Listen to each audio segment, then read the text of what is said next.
En nombre del Padre, del Hijo y del Espíritu Santo. Amén. Que hermanos, continuamos nuestra meditación sobre la fe católica, doctrina católica, basándonos en el Catecismo Mayor del Papa San Pío X, que es un tesoro que sintetiza toda la fe católica. Bien, hoy analizaremos las preguntas 204 a 215. Es algo muy hermoso de saber que pertenece a una iglesia asistida por Dios y su Espíritu Santo. Entonces, el Papa es sucesor de San Pedro, dijimos, jefe visible de la iglesia.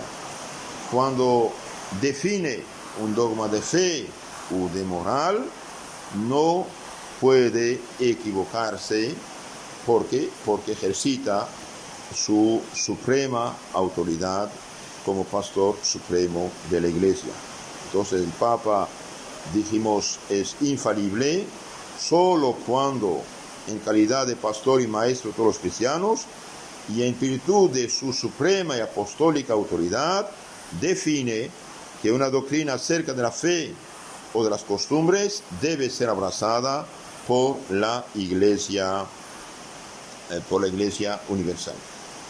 Siempre la Iglesia ha creído en eso, pero este dogma fue definido en Concilio Vaticano I en 1869-70.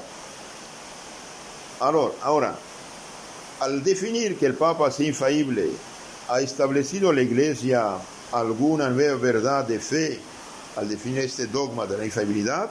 No.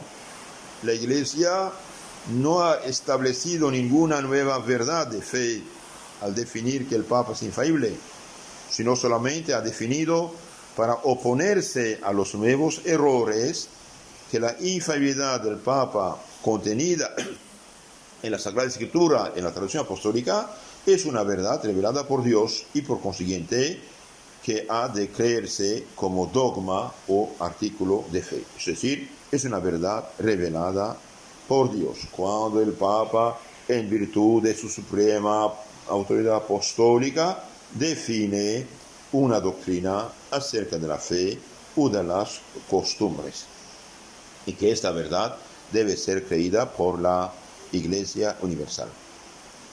Pregunta 205. ¿Cómo debe aportarse todo católico respecto al Papa?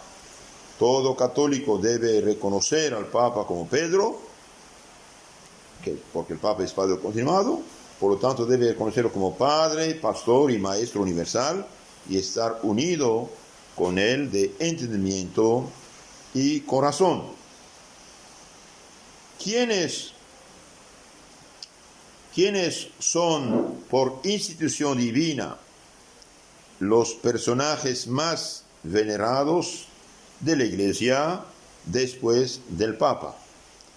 Y bien, después del Papa, las personas más veneradas en la Iglesia son, por institución divina, los obispos. Entonces, con el Papa y al lado del Papa, los personajes más importantes son los obispos en la Iglesia de Dios. Debemos amar al Papa, debemos amar a los obispos. ¿Por qué? Porque los obispos son los pastores de los fieles, puestos por el Espíritu Santo para gobernar la Iglesia de Dios en las sedes que se les han encomendado, con dependencia del romano pontífice. Entonces los obispos son los lugartenientes y sucesores de los apóstoles. En el capítulo 20, 28 de los Hechos de los Apóstoles, vemos San Pablo decir a los obispos de Éfeso y de la región: el Espíritu Santo os ha puesto obispos al frente de la Iglesia de Dios que ha adquirido con su sangre. Cuídense de ustedes y del rebaño. Entonces, queridos hermanos, debemos amar, respetar, honrar al Papa y a los obispos por su función. Ahora, por desgracia, estamos en un mundo de liberalismo, es decir, relativismo, cada quien hace su verdad, cada quien hace su opinión, y por desgracia, a veces puede ser que no cumplan totalmente con su deber, con su misión, y esto es muy, muy doloroso para los hijos, porque cuando un hijo ve a su padre no cumplir con su deber, duele, y hoy, por desgracia, sí hay casos de obispos herejes en la iglesia, como hubo en la historia. Por ejemplo, el hereje arzobispo de Constantinopla, Nestorios, negó la maternidad divina de María. ¿Qué hacemos? Era obispo, era arzobispo, y finalmente fue condenado, declarado hereje por la iglesia, por sus errores. Entonces, no es infalible todo lo que dice y hace el obispo. Puede haber casos. Cuando tenemos buenos obispos, bendito sea Dios 1000 veces, y es bueno rezar que Dios nos dé santos obispos. Y cuando tenemos obispos, por desgracia, liberales, estamos en problemas, y lo que está pasando actualmente. Acabo de leer hace poco que el 69% de los católicos norteamericanos no creen en la presencia real de Jesucristo en la Eucaristía. ¿Quiénes son los obispos que fueron maestros de esos católicos? ¿Quiénes son los obispos que permitieron catecismos heréticos, falsificantes de la fe católica? ¿Quiénes son los obispos que formaron tan mal a los sacerdotes que causaron la ruina de la fe de la gente? Esos obispos, por desgracia, ya no son católicos, o al menos no hacen su deber de católicos. Por ejemplo, en el año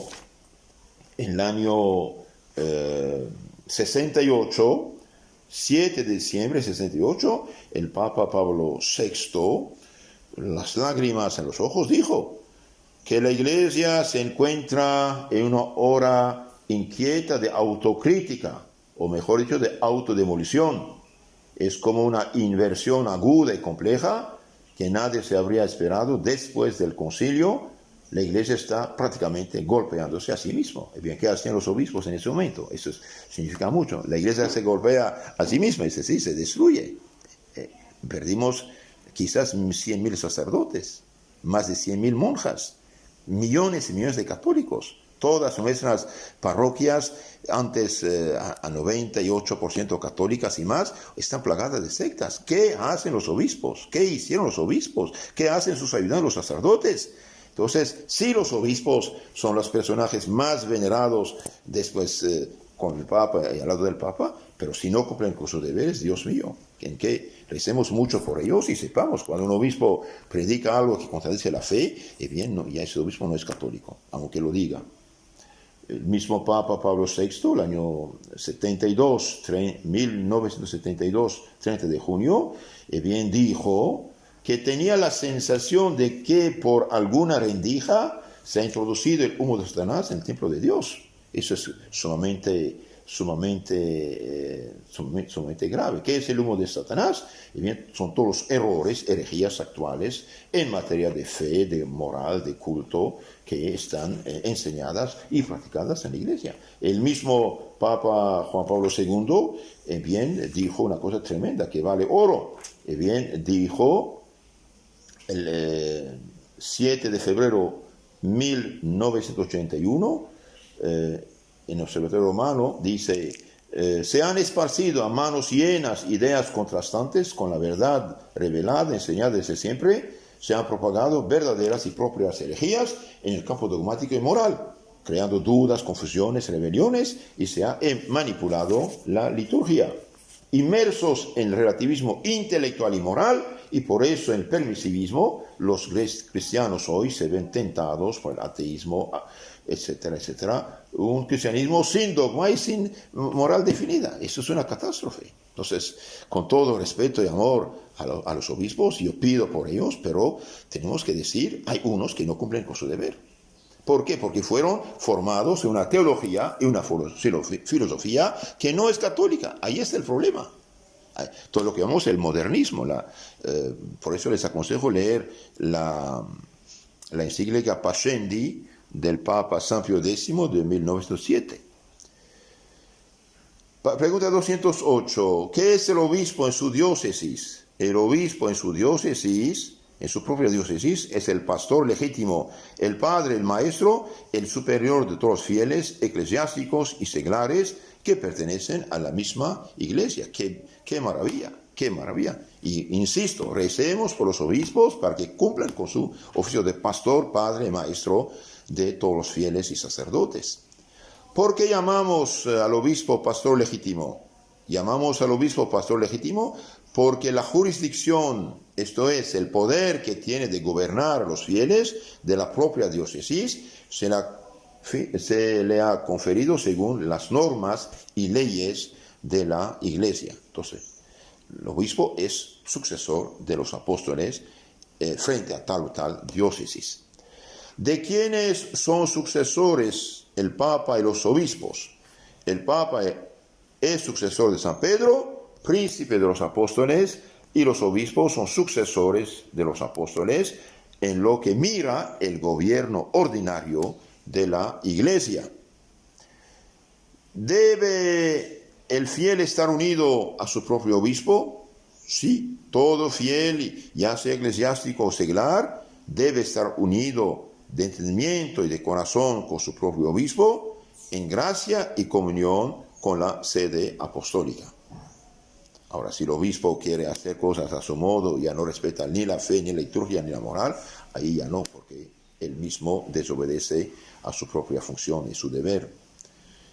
¿Cómo debe portarse todo fiel con su propio obispo? Todo fiel eclesiástico seglar debe reverenciar, amar y honrar a su obispo y prestarle obediencia en todo lo que se refiere a la cura de almas y al gobierno espiritual de la diócesis. Entonces, cuando el obispo, igual que el cura, igual que el papa, cumple con su deber en la cura, salvación, sacrificio de las almas, bien, tienen derecho a todo apoyo, respeto, amor y obediencia. ¿De quién se ayuda el obispo en la cura, santificación de las almas? El obispo en la cura de almas se ayuda de los sacerdotes y especialmente de los párrocos. Entonces, los auxiliares, los ayudantes del obispo son los sacerdotes, los párrocos. Hoy, debido a que no hay muchos sacerdotes, se bien se apoya en los fieles, en los catequistas, en los delegados de palabra, como se dice hoy, pero cuidado, ellos no tienen ningún poder fuera del obispo, fuera de la iglesia, tienen que unirse y obedecer a lo que se dice el obispo y ser fiel a la fe católica. ¿Quién es el párroco? El párroco es un sacerdote designado para presidir y dirigir con dependencia del obispo una parte de la diócesis que se llama parroquia. Y bien, el párroco no es obispo de la parroquia, es en dependencia del obispo al frente de esta parroquia que debe dirigir, catequizar, evangelizar, cuidar, defender. ¿Cuáles son los deberes de los fieles para con su párroco? Los fieles deben estar unidos con su párroco, escucharle con docilidad y profesarle respeto y sumisión en todo lo que atañe al régimen de la parroquia. Queridos hermanos, recemos por los obispos, recemos por el Papa, claro, por los obispos, por los párrocos, por los sacerdotes, y tratamos de ayudarlos en todo lo que pertenece a la santificación, salvación de las almas, y seamos generosos con ellos, por amor de Dios, la Iglesia. Hoy estamos invadidos, nuestras parroquias son plagadas de sectas, y el párroco que dice que no hay problema, que son hermanos, bien está equivocado. Esta gente son enemigos, lobos feroces, que se disfrazan de apóstoles de Cristo, igual que Satanás se disfraza de ángel de luz, en palabras de San Pablo, 2 Corintios 11, 13, 14. Ayudemos, sí, pero seamos conscientes también que no podemos cruzarnos de brazos debido a que las almas se pierden.